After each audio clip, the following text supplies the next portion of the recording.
Okay guys, makuseni ndakutaridzai primary school yangu nazvino ndakutaridzai high school yangu pandakadzidza ndopamuri kuona apa paRegina Mundi.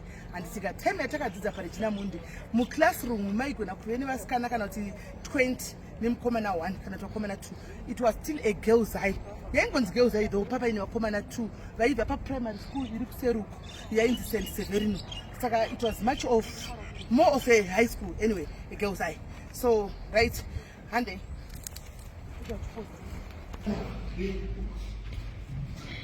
Right guys, as I told you that I'm going from the primary school, I wanted to say high school. This is my high school, it's my former high school. As you can see, I was here before. Though I made office here, this was our office, and it's actually a very nice, one of the top schools in Guero. So very recommendable, guys. You can bring your kids here as long as you can afford. This is a Roman Catholic school. I don't know if the setup is still the same or Shakachinja, but this used to be the office trying. And then it's somewhere there where we used to have Mama's head in the hall. I'm no longer so sure. You correct me, and I thought she put some Mama's uko or something like that. Anyway, let's go out and see.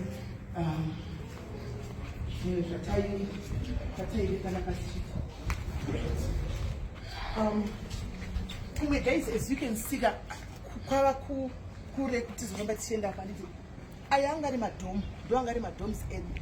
Let's go there. I'm not sure if it's still the same setup, but zvanga zvakadaro. So aya anga ari madhoms edu amuriona aya, and then the yellow building was our kitchen. Antika ndoma muri kitchen medu. I always tell you guys, ndaikwesha nguruve ninyenze msikanza ndaikwesha nguruve. So kwane chinambo kwa this building is not good. So show them around.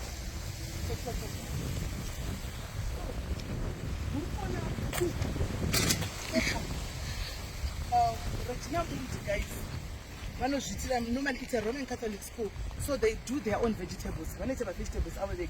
So uko ndoko taikwaiitwa mavegetables ndokwandayi kwesha nguruve uko ndokwandayi chidenda msikanza muda kunokwesheswa nguruve kusasugwa maizi nguruve ndaikwesha msikanza wamunongonzwa. Saka iyo ndiyanga iri kicheni yedu. As you can see kuti mavegetables ariko anomaona, and tokoko ndokune swimming pool as well ndokwataiswima, and then ndowanga ari kumadhomu. Then pana mai vaindafarira break time muri kuona pasi pemuti apa, pasi pemuti uyu. This building was not built by then. Pasi pemuti apa pana mai vaibika mazai, guys, vobika mazai avo akawanda wanda paipa nemabhanzi ayaya. Taenda notenga mazai, taikiwa tiri pasi pemuti uyu tichitenga mazai tiri pasi pemuti, handi muri kuona. So yeah, this is the school that I came, that I was ndiri high school. And it's a very nice school. It's a Roman Catholic school. Taipinda mamasi, taida zvese zvechiroma Roma pano unoita. Then and there's a drum and up I want to show you that. Anyway, it has improved a lot because those days some of the things when you go on there was no such things. I am at classrooms, guys. These are the classrooms. My classrooms next year.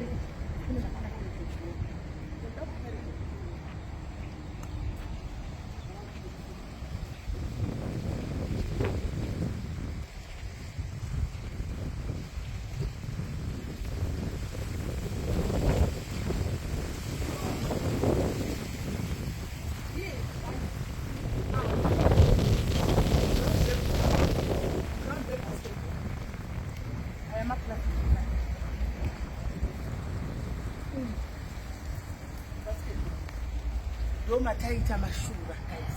Pandaikuziva kuti ndaiswima ndaimhanya ndaita basketball. Basketball, guys, ndaita mashura. Ndaita mashura mubasketball. Ndaitamba basketball netball basketball. Ndo yanga iri kwaisha zvinauchinja izvi. Ndo yanga iri koti yedu iyoyi. Anditika. Saka handei guys, takutokuda zvekuchienda. Anyway, it's a very beautiful school.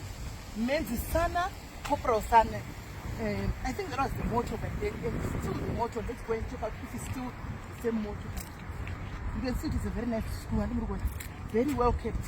Everything mwah. Munyatokona. Uko ndo daitambira uko.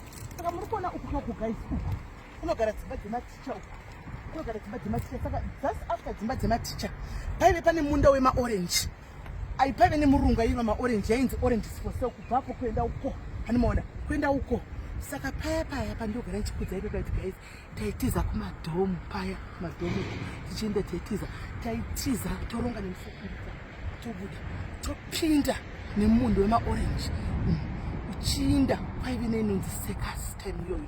Toenda kucircus ndokwataenda kunodi kumadisco kuchiridzwa naEzra Chisasvanda kana Eric Night time yoyo. Ma orange for sale. Ndokwataenda kwa kune muti ma orange ainaka. Tichiba ma orange. Buda chitiza ipo chidi. Muri kumbozanya ndakambokudzai kuti takarova dhobho rauya nemwe musikana wakadoma. Ndobva ine dhobho. Takunofara guys ndobva burisa dhobho. Anotangariwa nepingo tarova dhobho. Tarova dhobho guys. Ndo musadedza ndakasona chimosana ndasvika kudenga tavhara. Ndakaona mutara wangu ari mukati. Ndikati masora seko baba ndauti makadii ndapinda mumba ndadzoka. Ndikati masora seko baba ndengoona kunge ndiri kuvaona kekutanga ndakava mhorisora kana ndakateni havana pindura vaingodaira vakazondidedza mangwana zvika ndichokwanga wakadya nezuro usafa wakachidya futi hanimaona ipo panapa ndopatakarovera dhobho guys chokwadi musikadzi aiti pano pachikoro panapa ndopadaita musikadzi waikutodaro pano because paisangana vane vekuharare vane vekadoma vane vekubulawayo vane vekupi pachikoro chino chicheva chikoro chevanozi brigade guys vanoitara nemhino paive pachikoro chemanozi brigade but isimongoziva as me being ghetto ndaingokwana kwese ikoko ndaikwana ikoko kundizvaifamba se ndaikwana ikoko handi muri kuona mai Maria darapa andeipona tidziva here chiri moto yedu kana kuti yemoto dzesiteera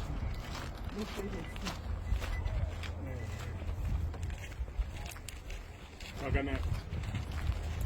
So, pane security guys, pane security isingaiti. So kana ukaunza mwana pana panoita good decision.